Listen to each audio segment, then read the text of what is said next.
कुंज बिहारी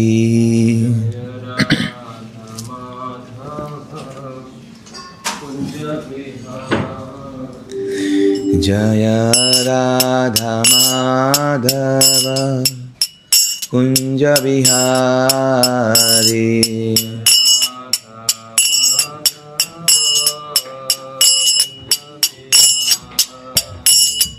जय गोपी जन वल्लभ गिरिवरधारी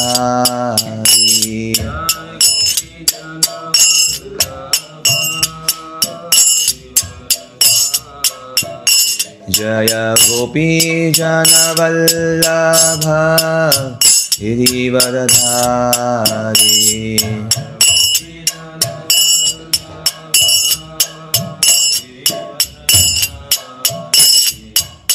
यशोदानंदन व्रज जनरंजन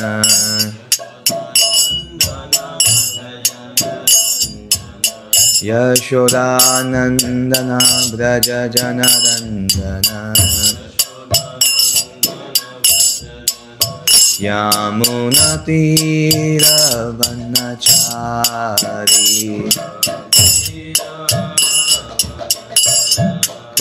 यमुनातीरवनचारी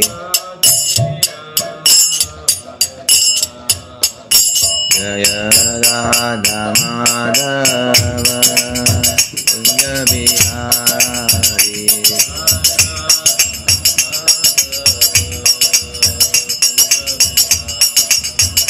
जय गोपी जन वल्लभ गिरिवरधारी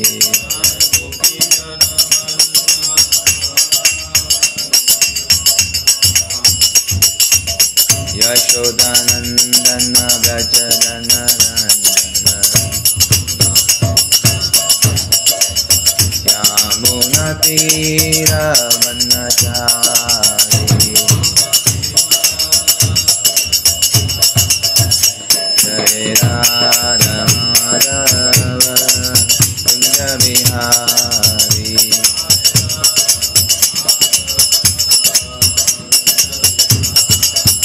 जय गोपी जन वल्लभ गिरिवरधारी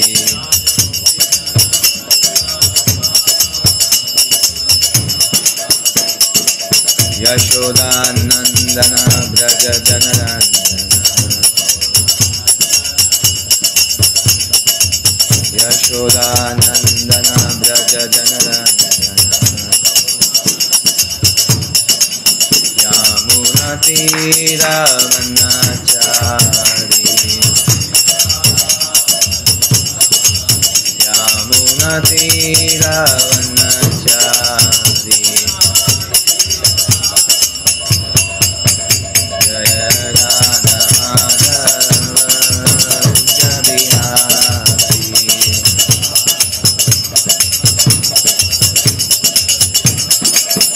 जय राधा माधव कुंज बिहारी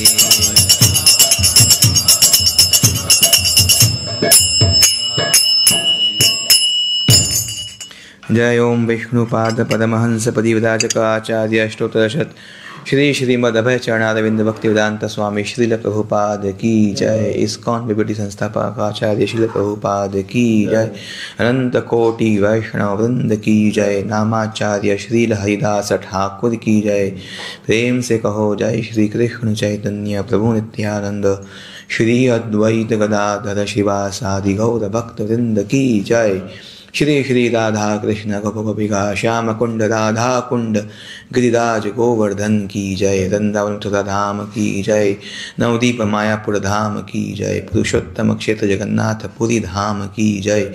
गंगा माई की जय। यमुना माई की जय। भक्ति देवी की जय। तुलसी महारानी की जय। समवेत भक्त वृंद की जय।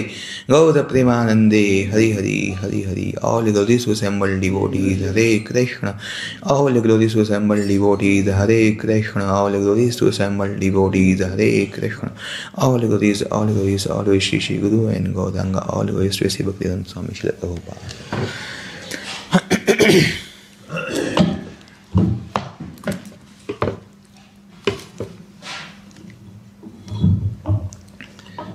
हरे कृष्ण। हरे कृष्ण। ओम नमो भगवते वासुदेवाय। ओम नमो भगवते वासुदेवाय।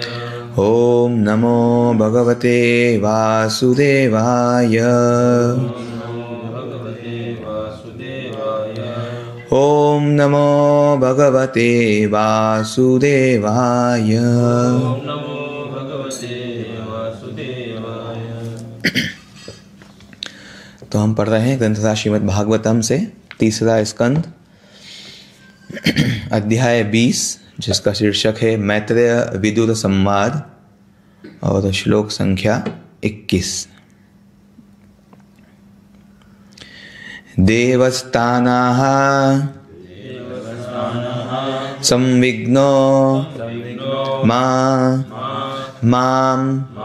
जक्षत रक्षत अहो मे यक्षरक्षांसि प्रजा यूयं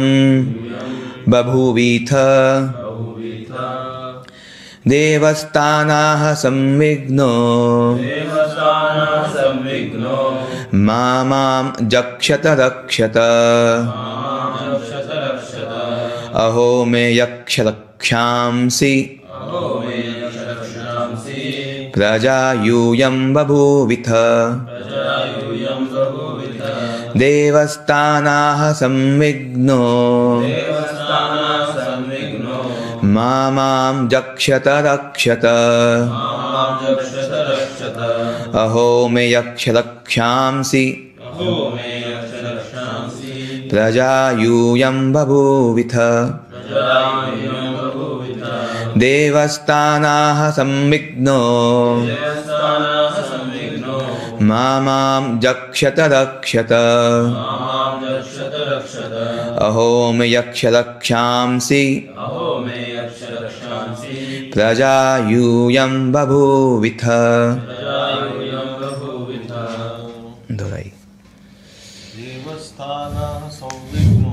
देवस्तानाः संविघ्नो मां जक्षत रक्षत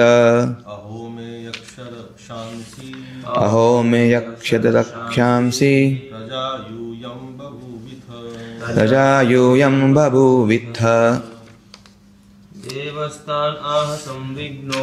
देवस्तानाः संविघ्नो मां जक्षत रक्षत अहो मे यक्षरक्षांसि प्रजा यूयं बभूविथ। देवस्तानाः संविघ्नो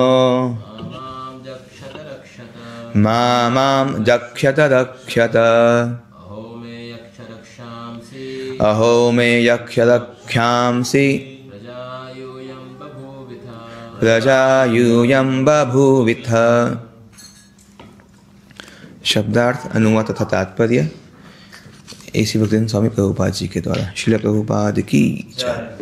देवः ब्रह्माने तान उनको आह कहा संविघ्नः चिंतित मां मत मां मुझको जक्षत खाओ रक्षत रक्षा करो अहो अहो मैं मेरे यक्ष रक्षांसि हे यक्ष तथा राक्षसों प्रजाः पुत्र यूयं तुम सब बभूविथ उत्पन्न हुए थे। अनुवाद। देवताओं के प्रधान ब्रह्मा ने घबराकर उनसे कहा, मुझे खाओ नहीं, मेरी रक्षा करो। तुम मुझसे उत्पन्न हुए हो और मेरे पुत्र हो चुके हो, अतः तुम लोग यक्ष तथा राक्षस हो। तात्पर्य। ब्रह्मा के शरीर से उत्पन्न असुर यक्ष तथा राक्षस कहलाए, क्योंकि उनमें से कुछ चिल्लाए कि ब्रह्मा को मार कर खा जाओ, और कुछ ने कहा रक्षा मत करो। जिन्होंने कहा था कि ब्रह्मा को खा जाओ वे यक्ष कहलाए, और जिन्होंने कहा इनकी रक्षा मत करो वे राक्षस अर्थात मानव भक्षी कहलाए। यक्ष तथा राक्षस ये दोनों ब्रह्मा के मूल सृजन हैं, और वे आज भी असभ्य मनुष्यों का प्रतिनिधित्व करते हैं तथा संपूर्ण ब्रह्मांड में फैले हुए हैं। वे तमोगुण से उत्पन्न हैं, अतः अपने आचरण के कारण वे राक्षस अर्थात मानव भक्षी कहलाते हैं। ओम अज्ञानतिमिरान्धस्य ज्ञानाञ्जनशलाकया चक्षुरोन्मीलितं येन तस्मै श्रीगुरवे नमः। श्रीचैतन्यमनोभीष्टं स्थापितं येन भूतले स्वयं रूपः कदा मह्यं ददाति स्वपदान्तिकं। वन्देऽहं श्रीगुरो श्रीयुतपदकमलं श्रीगुरुन् वैष्णवांश्च श्रीरूपं साग्रजातं सहगण रघुनाथान्वितं तं सजीवं साद्वैतं सावधूतं परिजनसहितं कृष्णचैतन्यदेवं श्रीराधाकृष्णपादान् सहगण ललिता श्रीविशाखान्वितांश्च। नमो ॐ विष्णुपादाय कृष्णप्रेष्ठाय भूतले श्रीमते भक्तिवेदान्तस्वामिन् इति नामिने। नमस्ते सारस्वते देवे गौरवाणी प्रचारिणे निर्विशेष शून्यवादी पाश्चात्यदेशतारिणे। नमो महावरान्याय कृष्णप्रेमप्रदायते कृष्णाय कृष्णचैतन्य नामने गौरतुषे नमः। हे कृष्ण करुणा सिन्धो दीनबन्धो जगत्पते गोपेश गोपिका कान्त राधाकान्त नमोऽस्तुते। तप्तकाञ्चन गौराङ्गी राधे वृन्दावनेश्वरी वृषभानुसुते देवी प्रणमामि हरिप्रिये। वाञ्छाकल्पतरुभ्यश्च कृपासिन्धुभ्य एव च पतितानां पावनेभ्यो वैष्णवेभ्यो नमो नमः। जय श्री कृष्ण चैतन्य प्रभु नित्यानंद श्री अद्वैत गदाधर श्रीवासादि गौर भक्तवृंद। हरे कृष्ण कृष्ण कृष्ण हरे हरे हरे राम राम राम हरे हरे। हरे कृष्ण।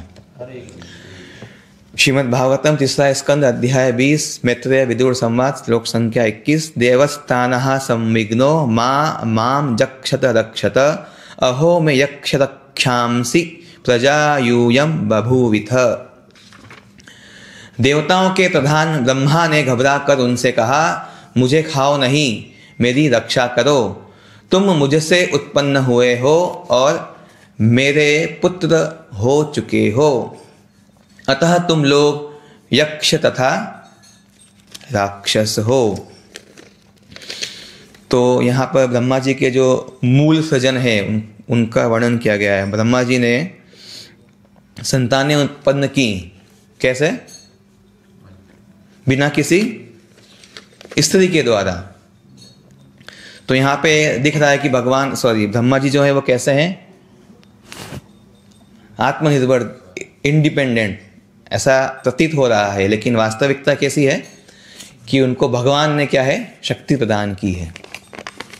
और चूंकि ब्रह्मा जी किसके पुत्र हैं? उनको स्वयंभू भी कहते हैं, लेकिन वैसे किसके पुत्र हैं? भगवान के नाभि से प्रकट हुए हैं। नाभि से कमल निकला हुआ कि वैसे प्रकट हुए, तो भगवान के पुत्र हैं। तो जो क्षमता भगवान में है वो ब्रह्मा जी में भी है। तो भगवान को सृष्टि के लिए किसी की आवश्यकता है? नहीं आवश्यकता है ना। उनकी इच्छा शक्ति से ही कार्य हो जाता है, सृष्टि हो जाती है। और षष्ठी का पालन भी होता है, तो ये सब भगवान की शक्ति के माध्यम से ही हो जाता है। उनको उसके लिए बहुत चिंता नहीं करना पड़ती है ना। भगवान तो विश्राम कर रहे हैं और सब कार्य हो रहा है, सृष्टि चल रही है।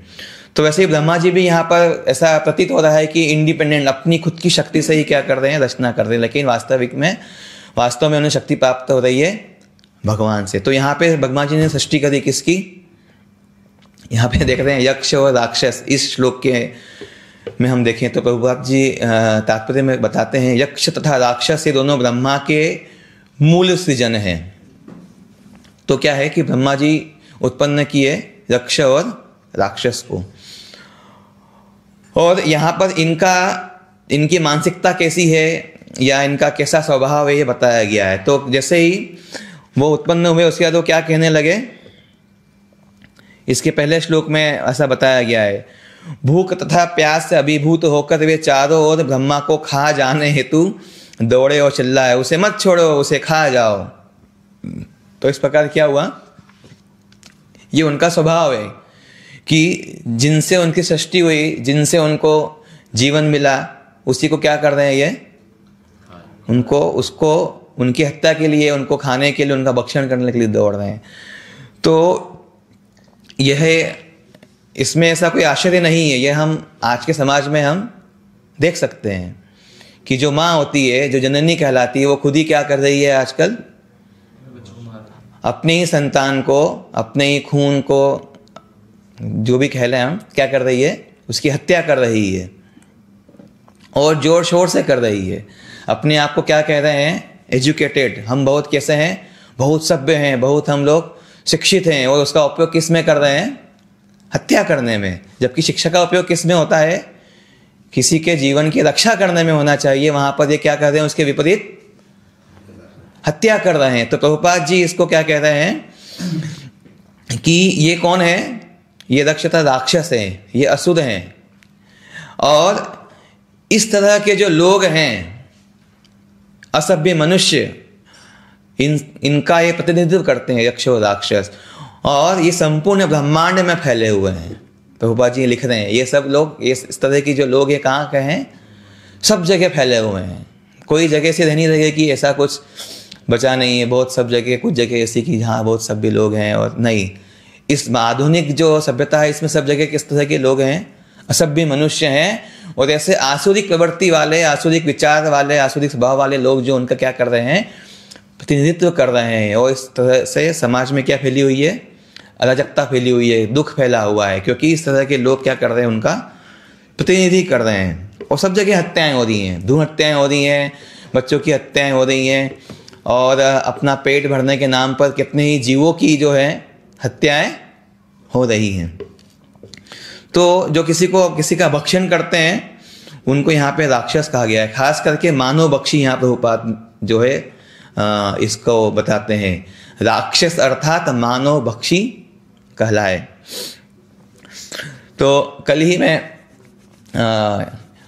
रूप शिक्षा सुन रहा था राधा गोविंद महाराज की, तो उसमें महाराज एक वर्णन कर रहे थे कि भाई जो हरिनाम जो है इतना शक्तिशाली है कि जो श्वपच है, जो कुत्ते खाने वाला है, उसको सबसे निचला स्तर का मनुष्य तो नहीं खाएंगे, मनुष्य भी बोल लेते हैं कि बताया गया है। मनुष्य की श्रेणी में मान लें, अगर मनुष्य श्रेणी को अगर गिना जाए तो सबसे जो अधम है वो कौन है, श्वपच, जो कुत्ते खाने वाला है, जिसको चांडाल कहा गया है, वो है।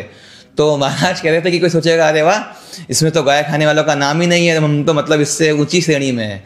तो महाराज कह रहे थे कि ये जो गाय खा रहे हैं ये राक्षस हैं, ये मनुष्य की श्रेणी में ही नहीं है। तो यहाँ पे भी प्रभुपाद जी कह रहे हैं कि ये जो मानव बक्षी कौन है, ये सब राक्षस हैं। भले ही हो सकता है, हम देखते हैं आजकल जो है आधुनिक सभ्यता में लोग कैसे हैं, अपने आप को क्या कहते हैं, शाकाहारी से भी अपने आप को एक ऊपर की कैटेगरी में रखते हैं, किसमें वीगन में रखते हैं, नहीं हम तो वीगन हैं। तो भले ही ऐसा दिखाएंगे कि हम तो किसी प्रकार की हिंसा नहीं करते हैं, और वास्तविक में किस प्रकार की हिंसा वो कर रहे हैं, आत्मा कहा गया ना भागवतम में, जो अपनी ही जो आत्मा है उसी की हत्या कर रहे हैं। अगर वे भक्ति नहीं कर रहे हैं, मनुष्य शरीर का जो असली उद्देश्य जो है उस उद्देश्य को प्राप्त करने में उसका सदुपयोग नहीं कर रहे हैं, तो वह सब क्या कर रहे हैं, ये सब हत्या ही कर रहे हैं, सब हिंसा ही कर रहे हैं। तो भले ही अपने आप को वेगन कहें, शाकाहारी कहें, लेकिन ये सब किस तरह के हैं? अगर प्रभुपाद जी कहते हैं अगर वो सिविलाइज्ड नहीं है तो सिविलाइजेशन होगा कि किसको कहेंगे? सभ्य नागरिक किसको कहेंगे हम? तो प्रभुपाद जी बताते हैं कि जो भक्ति नहीं कर रहा है, अपने आप को कृष्ण भावना भावित नहीं बना रहा है, उसके लिए प्रयास नहीं कर रहा है, तो कितनी ही वो भौतिक तरक्की कर ले, भौतिक प्रगति कर ले, कितने ही भौतिक जो है सुख सुविधाएं ले आए, लेकिन वो क्या है? वो सभ्य नागरिक ही नहीं कहलाएगा। प्रभुपाद जी साफ साफ सो कहते हैं। तो यही यहाँ पे कह रहे हैं असभ्य मनुष्यों का प्रतिनिधित्व करते हैं ऐसे आसुरिक लोग। तो यक्ष और राक्षस की बात हम सुनते हैं तो ऐसा लगता है कि ये वास्तव में होते कि नहीं होते हैं, लेकिन हम देखें बहुत पीछे ना जाएं, सतयुग और त्रेता युग, द्वापर युग की कलयुग शुरू होने के पहले ही हम महाभारत में देखते हैं कि जब पांडव जो होते हैं वो कहाँ जाते हैं? काम्य वन में जाते हैं। तो वहाँ पे एक वो राक्षस होता है और घर के लोग बारी बारी से एक एक करके जाते हैं। तो वो माँ कहती है मैं जाऊँगी, पुत्र कहता है मैं जाऊँगा, पति कहता है मैं जाऊँगा। तो उधर भीम रहता है, भीम बोलता है मैं पहले ही कई सारे राक्षसों को मार चुका हूँ तो मुझे जाने दो। तो उसमें भी वर्णन आता है ऐसा, यक्ष जो है पांडवों को भी सहयोग करते हैं, तो यक्ष राक्षस दोनों का वर्णन आता है। और प्रभुपाद जी भी कहते हैं कि कलयुग में तो क्या है, पहले असुर किसी अलग लोक में होते थे, फिर दूसरे ग्रह में होते थे, फिर एक ही परिवार में। अभी हम क्या देखते हैं कि हर व्यक्ति में असुर है। वो तो जो आसुरी प्रवृत्ति जो है सभी में है, सभी में वो क्या है? आसुरी प्रवृत्ति है। तो ऐसे कई सारे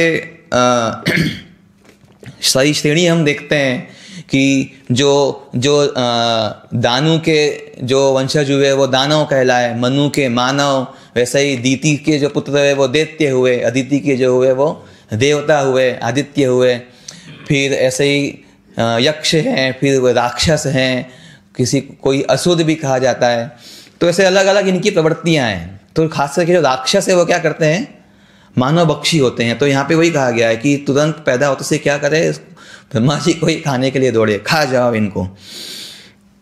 तो इस तरह के जो आसुरी प्रवृत्ति के जो लोग हैं सभी जगह क्या है आजकल फैले हुए हैं। तो इस प्रभुपाद जी को क्या कहते हैं? Demonic civilisation. ये पूरी सभ्यता कैसी है? ये पूरी आसुरी सभ्यता है। कई प्रकार के जो है भौतिक सुख सुविधाएं अपने इंद्रिय भोग के लिए जो है इसका वो आविष्कार किए जा रहे हैं, लेकिन वास्तविक जो उद्देश्य मनुष्य जीवन का उसके लिए उनको कोई चिंता नहीं है, उसके लिए कोई उनमें लालसा भी नहीं है ना। यहाँ पे कुछ लोग पहले हमने हम देखते हैं कि जो सुत गोस्वामी उनको उग्र श्रवा का नाम आता है ना, कि उनके अंदर बहुत क्या है? लालसा है, खूब उग्र इच्छा है, तीव्र इच्छा है। किसके लिए? कृष्ण कथा के लिए, सुनने के लिए, बताने के लिए, कृष्ण विषय में जानने के लिए, उग्र श्रवा। और प्रभुपाद जी बताते हैं, या हम भी सुनते हैं भगवत गीता में ना, कि हम लोग कैसे हैं, या आधुनिक सभ्यता किस तरह की है? उग्र कर्म में लगी हुई है। किस में लगी हुई है? उग्रता तो है, ईगरनेस है, लेकिन किस चीज के लिए? इस तरह के कर्म करने के लिए जिससे कि सब क्या हो, और क्या होगा? केवल पाप बढ़ेगा, और उससे क्या हमें ही कष्ट होने वाला है। तो किस प्रकार के कर्म हम कर रहे हैं? उग्र कर्म जो है हम कर रहे हैं। भगवद गीता का श्लोक है अध्याय 16 श्लोक संख्या 9। एतम दृष्टिम अवस्थभ्य नष्ट मनो अल्पबुद्धयः प्रभवन्त्य उग्र कर्मणः क्षय जगतो हितः। तो ये क्या करते हैं ये लोग? इस तरह के लोग जो उग्र कर्मी होते हैं, इन सब की प्रवृत्ति कैसी है? आसुरी है। इनको कैसा बताया गया है? आसुरी बताया गया है। और ये सब क्या है? ये सबका क्या करने वाले हैं? हर जगह नुकसान करने वाले, नाश विनाश करने वाले हैं। तो हम देखते हैं इतने सारे जो वैज्ञानिक हैं, हालांकि इनकी बुद्धि कम नहीं है किसी से, लेकिन इसका उपयोग किस में कर रहे हैं? कई प्रकार के दुनिया का नाश करने वाले किस तरह के हथियार जो है ये बना रहे हैं। तो क्या हो रहा है? नाश ही हो रहा है। तो इस प्रकार की प्रवृत्ति है।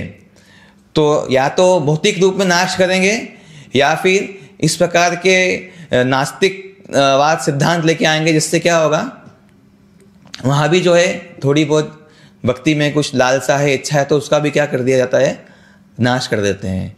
कोई इच्छा नहीं रह जाती है किसी के लिए कोई अच्छा करने की, किसी का हित करने की कोई इच्छा नहीं रह जाती है। भक्ति कैसा हो जाता है, पूर्ण रूप से स्वार्थी हो जाता है, अपने हित के लिए, अपने इंद्रिय भोग के लिए, अपनी तृप्ति के लिए कुछ भी करने के लिए तत्पर हो जाता है। वो भाव कर्म हो उससे कोई फर्क नहीं पड़ता है, किसी का उसमें लाभ हो नहीं हो, किसी को कितना ही नुकसान हो, कुछ उसको फर्क नहीं पड़ता है।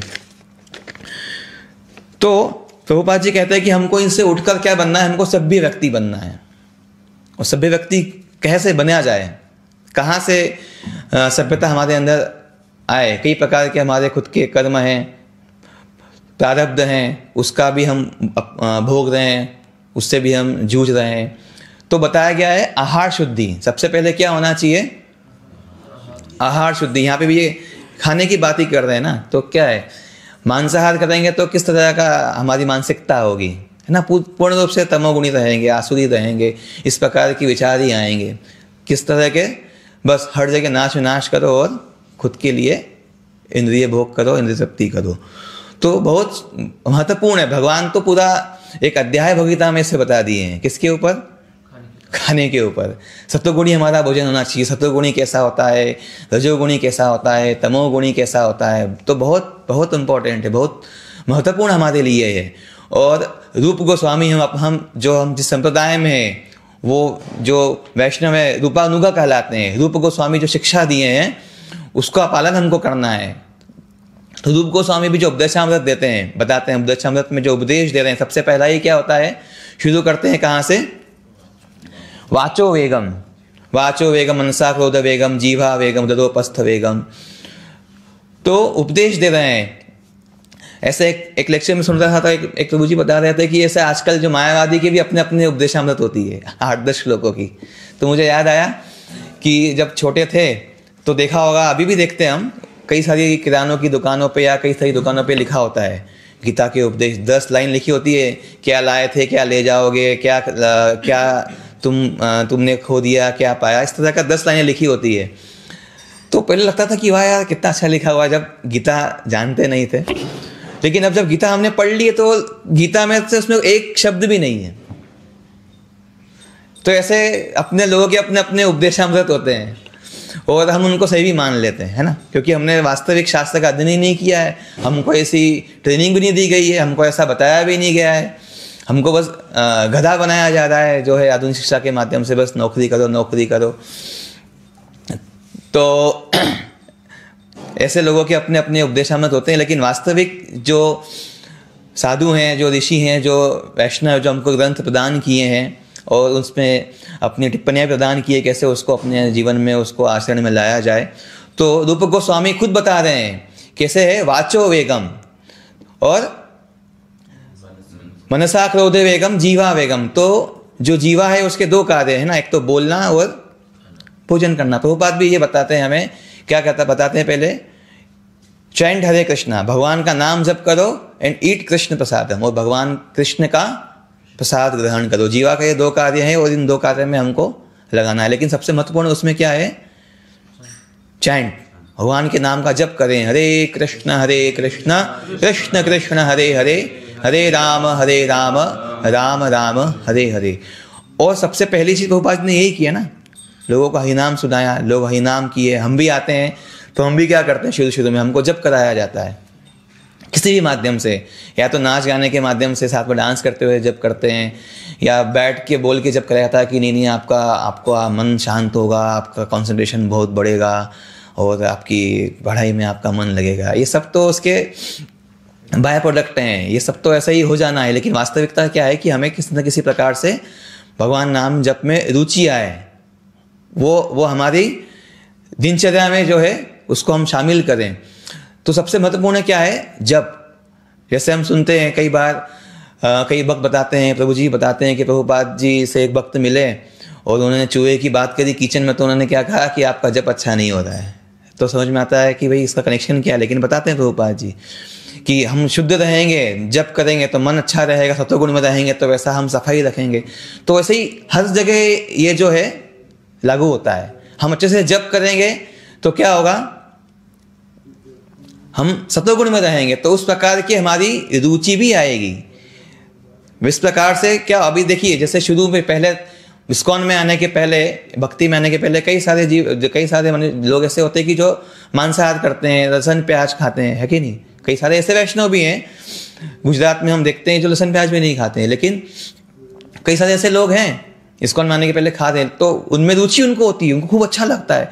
मतलब कई जगह ऐसे लोग होते हैं वो सोच भी नहीं पाते कि लहसुन प्याज के बिना कैसे बनेगा, है ना। महाराष्ट्र में एक जगह ऐसी बात हो रही थी, तो ये कह रहे थे कि कैसे संभव है, बिना लहसुन प्याज के कैसे स्वाद आएगा।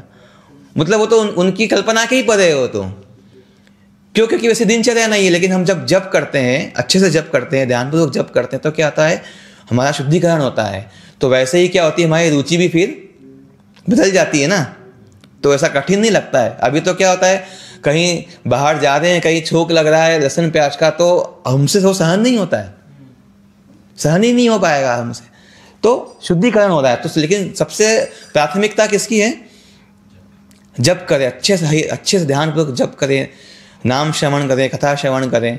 फिर क्या होगा, मनसा क्रोध वेगम, मन पे हम नियंत्रण पाएंगे, क्रोध पे हम नियंत्रण पाएंगे, तब जाके जीवा आता है। लेकिन सबसे महत्वपूर्ण है हरि नाम, लेकिन वो भी बहुत महत्वपूर्ण है क्या, जीवा पर नियंत्रण करना। तो वो कहाँ से होगा, आहार शुद्धि। कैसे होगा वो, आहार शुद्धि से। ये बहुत हमें खास करके जब हम भक्ति में हैं और हमने खुद से स्वीकार किया है, ऐसा कोई मार पीट के बंदूक की नोक पे तो नहीं हमसे भक्ति कराई जा रही है, कैसा है, नहीं है ऐसा। तो हमको खुद को बहुत ध्यान रखना चाहिए कि हम किस प्रकार का आहार ले रहे हैं, बहुत जरूरी है आहार शुद्धि। तो चैतन्य महाप्रभु हम देखते हैं कि क्या बताया गया है, अपने आचार्य प्रभु अपने आचरण से सिखाएं। कितना जो है कठिनता से, कठोरता से अपने जीवन में नियमों का पालन किया। एक जगह प्रभुपाद जी भी कहते हैं कि we should follow all this principles rigidly. केवल पालन करने का नहीं कह रहे हैं, कैसे कह रहे हैं, स्ट्रिक्टली भी नहीं बोला है। किसी को लगता है कोई नियम पालन करता है तो कहता है ये तो बहुत स्ट्रिक्ट है यार, है ना, मतलब बहुत कठोरता से पालन कर। लेकिन प्रभुपाद जी कहते हैं रिजिडली मतलब इधर से उधर नहीं होना है, टस से मस नहीं होना है। मतलब ये नियम है तो इसका पालन करना ही है। तो उसमें वैसा नहीं होना चाहिए कि चलो आज थोड़ा चल जाएगा। प्रभुपाद जी खुद कह रहे हैं रिजिडली हमको पालन करना है, रिजिडली कठोरता के साथ पालन करना है। क्योंकि प्रभुपाद जी को, जब प्रभुपाद जी ये बात कह रहे हैं या लिख रहे हैं या बोल रहे हैं, उनका लक्ष्य क्लियर है, उनको ये बात एकदम अच्छे से पता है कि उद्देश्य क्या है उद्देश्य, कृष्ण की प्राप्ति, भगवत धाम जाना, कृष्ण को प्रसन्न करना। बहुत प्रभुपाद को अच्छी तरह से ये स्पष्ट है, इसलिए वो कह रहे हैं। तो महाप्रभु कहते हैं, प्रभु महाप्रभु क्या करते थे, कहाँ भोजन करते थे, लखपतियों के यहाँ पे। कौन से लखपति, धन वाले नहीं, जो 1 लाख नाम ले रहा हो भगवान का, उसके यहाँ भोजन करते थे महाप्रभु। तो ठीक है, हमसे ऐसा नहीं हो पाएगा, लेकिन कम से कम हम भगवान को अर्पण करके भोजन जो है प्रसाद ग्रहण करें। हम वही बनाए जो हम भगवान को अर्पण कर सकते हैं। ये भी प्रभुपाद जी बताते हैं, प्रभुपाद जी के शिष्य भी ये बताते हैं कि हमें बहुत ध्यान रखना चाहिए कि जो अर्पण कर सकते हैं वही हम जो है बनाएंगे। नहीं तो फिर क्या है, बाहर के मनुष्य में हमें अंतर क्या रह गया है, हमने स्वीकार किया है भक्ति को, किस लिए स्वीकार किया है। तो सबसे महत्वपूर्ण ये है आहार शुद्धि। चैतन्य महाप्रभु शिक्षा देते हैं किसको, रघुनाथ दास गोस्वामी, सबसे बड़े वैरागी में उनका नाम लिया जाता है ना। इतनी सुंदर पत्नी, इतना धन, फिर भी सबको त्याग दिया। उनको शिक्षा दे रहे हैं कौन, चैतन्य महाप्रभु। क्या कह रहे हैं, भालो न खाई वो। क्यों कह रहे हैं, क्योंकि बहुत आवश्यक है। अगर भक्ति में हमको आगे बढ़ना है तो बहुत हमको इस बात का ध्यान रखना पड़ेगा, हमारा भोजन कैसा है, कब है, किस प्रकार का हम कर रहे हैं। आहार शुद्धि से ही शुरुआत होगी, बहुत जरूरी ये है। और यहाँ पे भी खाने की बात ही चल रही है इधर भी, कि ये भगवान ब्रह्मा जी को खाने ही दौड़ रहे हैं। तो अगर ऐसी प्रवृत्ति रहेगी, वैसी मानसिकता रहेगी, तो फिर हम वही बात हो गई कि कह रहे हैं अपने आप को वेगन शाकाहारी, और हम वैसा ध्यान नहीं रखते कि भाई भगवान को हम जो अर्पण कर सके वही हमको ग्रहण करना है। भगवान को अर्पण करके ही ग्रहण करना है। ऐसा नहीं कि हम जो है यात्रा कर रहे हैं तो चल जाएगा, यहाँ पे कैसे करेंगे, क्या करेंगे। तो कम से कम मानसिक स्तर पर हम कर सकते हैं, और वही कर सकते हैं जो भगवान को अर्पण करने योग्य है, उसी को मानसिक स्तर पे आप अर्पण करेंगे। तो बहुत हमको ध्यान रखना चाहिए। महाप्रभु इतना कठिन संदेश दे रहे हैं, कठिन मतलब हमारे लिए कठिन है कि विषय रे अन्न खाए मलिन हुए वे मन, है ना। विषय व्यक्तियों का हम अन्न भोजन ग्रहण करेंगे तो क्या होगा, हमारा ही मन क्या है, मलिन होगा। तो फिर कैसे भक्ति में हम आगे बढ़ेंगे। तो ये बहुत महत्वपूर्ण है, और महाप्रभु भी इसी बात को सिखा रहे हैं। भालो न खाई वो, भालो न परी वो। प्रभुपाद जी एक जगह कहते हैं कि हमको यहाँ पे सावधान रहना ही है भोजन के प्रति। प्रभुपाद ने बताया कि हमें क्या ग्रहण करना है, जो भगवान को अर्पित किया गया हो। प्रभुपाद जी कहते हैं, वो जुहू के प्रसाद माहौल में लगा भी हुआ है कि जब हम इस प्रकार का निश्चय कर लेंगे कि मैं कृष्ण को अर्पित किया गया ही भोजन ग्रहण करूंगा, तो भगवान देखेंगे ओ इधर है मेरा भक्त। भगवान का ध्यान आकर्षित हम कब करेंगे, जब हम आचार्य को जो है के निर्देशों का पालन करेंगे। प्रभुपाद जी कहते हैं केवल कृष्ण को अर्पण किया हो ही हमें ग्रहण करना चाहिए। फिर प्रभुपाद जी ये भी कहते हैं, ये इसी का जो अगला लाइन है, भालो न परी वो, तो हमें कैसे पहनना चाहिए, we should dress like sadhu not like babu. मतलब हमको बहुत लग्जरियस जो है उन्नत खूब दिखाने वाला रहन सहन हमारा नहीं होना चाहिए। सिंपल लिविंग, अच्छा पहनने का ऐसा नहीं कैसा भी। प्रभुपाद जी कह रहे हैं कि फर्स्ट ड्रेस देन ड्रेस, साधु की तरह, मतलब व्यवस्थित हो लेकिन बहुत ज़्यादा क्या कहना चाहिए उसमें, ऑपुलेंट, बहुत ज़्यादा ऐश्वर्य वाला नहीं होना चाहिए। महाप्रभु ये बात सिखा रहे हैं किसको, रघुनाथ गोस्वामी जो पहले छोड़ दिए इन सब चीज़ों को, उनको ये बात बता रहे हैं। क्यों? क्योंकि अगर भक्ति में हमको प्रगति करना है तो बहुत आवश्यक है। और आप देखेंगे कि उपदेशामृत का जो प्रीफेस है, प्रारूप हिंदी में कहते हैं, उसमें चैतन्य प्रभुपाद जी बहुत साफ साफ स्पष्ट शब्दों में लिखते हैं। हाँ नहीं, एटीट्यूड वाला नहीं,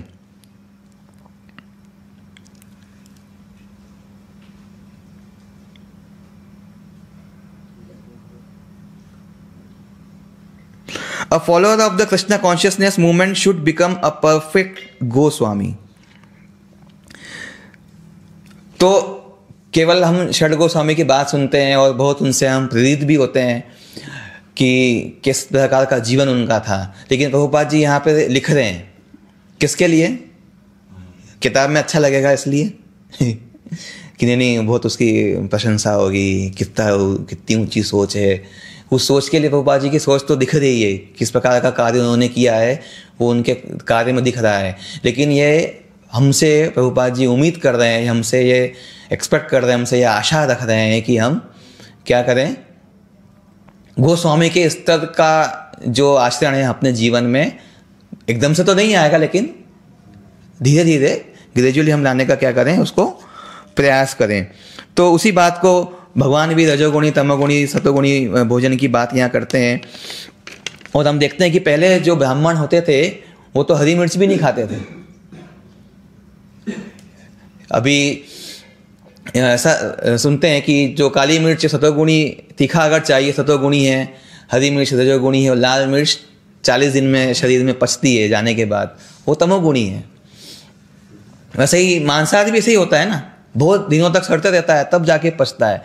तो जो मांसाहारी जीव होते हैं उनकी छोटी आंतें होती हैं, तो तुरंत क्या होता है, वो दिन में 5-6 बार भी उन्होंने जो है मल त्याग किया तो उसमें कुछ वो नहीं है। लेकिन अगर हम भक्ति में आगे बढ़े तो हम क्या सुनते हैं कि जो एक बार जाए योगी, 2 बार मल त्याग करे भोगी, और जो उससे ज़्यादा बार करे वो रोगी है। तो हमको रोगी और भोगी नहीं बनना है, हमको योगी बनना है। योगी से भी ऊपर का प्रभुपाद जी हमें शिक्षा दे रहे हैं। तो ये इस तरह का बताया गया है कि ब्राह्मण, या हम जगन्नाथपुरी में ही देखें, अधिकतर भोजन में क्या होता है, काली मिर्च वहाँ पे उपयोग किया जाता है, इस तरह के मसाले वहाँ पे उपयोग किए जाते हैं।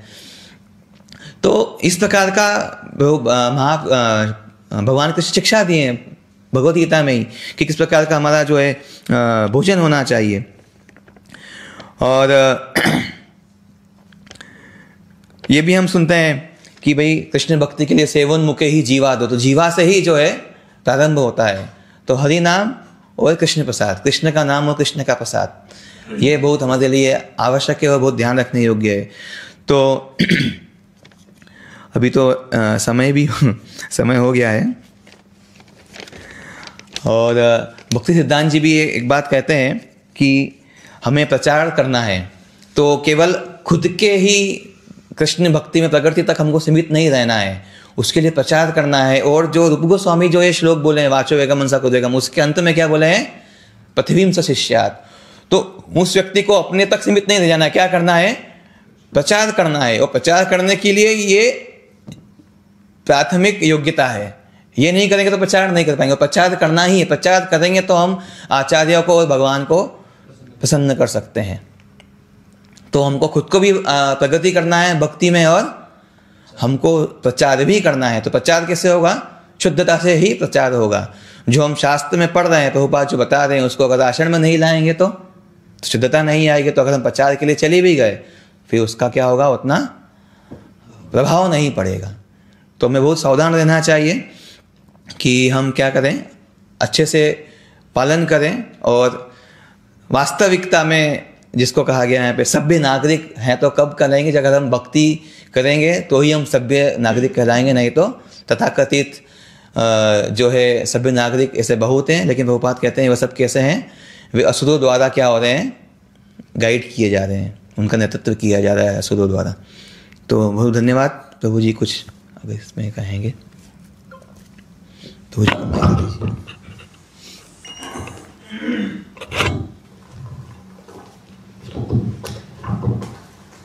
यहाँ पर देखा जा रहा है कि यक्ष और राक्षस दोनों ब्रह्मा जी को खाने के लिए दौड़ रहे हैं। क्यों खाने के लिए दौड़ रहे हैं, क्योंकि भूखे हैं। भले उन्हें डिस्क्रिमिनेशन नहीं किसे खाना चाहिए, क्या खाना चाहिए। तो ये राक्षसों का पहचान है कि वो लोग क्या खाना चाहिए, कैसे खाना चाहिए, कब खाना चाहिए। एक तो बात यह बताया गया है यहाँ पर। दूसरा, भूख के विषय में कहा जाता है ना कि भूख जो होता है वो मृत्यु का सिम्टम है, मृत्यु का परछाई है भूख। लोग कहते हैं ना, भूख से मैं मर रहा हूँ, भूख से मैं मर रहा हूँ, और मरता क्या नहीं करता, भूखा व्यक्ति क्या नहीं कर सकता है।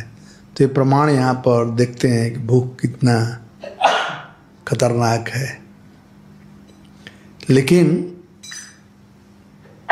हमें डिस्क्रिमिनेशन करना चाहिए। भूख लगा है, ठीक, खाना है, लेकिन क्या खाएं ये बहुत ज़रूरी है। यदि डिस्क्रिमिनेशन नहीं करेंगे तो हम राक्षस ही हैं।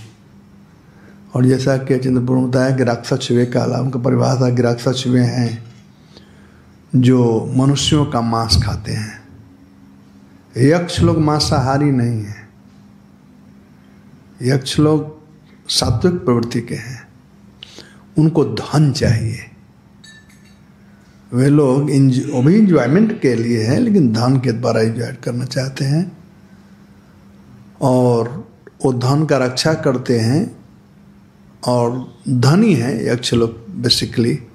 लंका जो बना हुआ है, यक्षराज कुबेर का जगह था, सोने का लंका, रावण का नहीं था। वो तो रावण तो जबरदस्ती उनको भगा करके ले लिया, लेकिन यक्षराज कुबेर का था।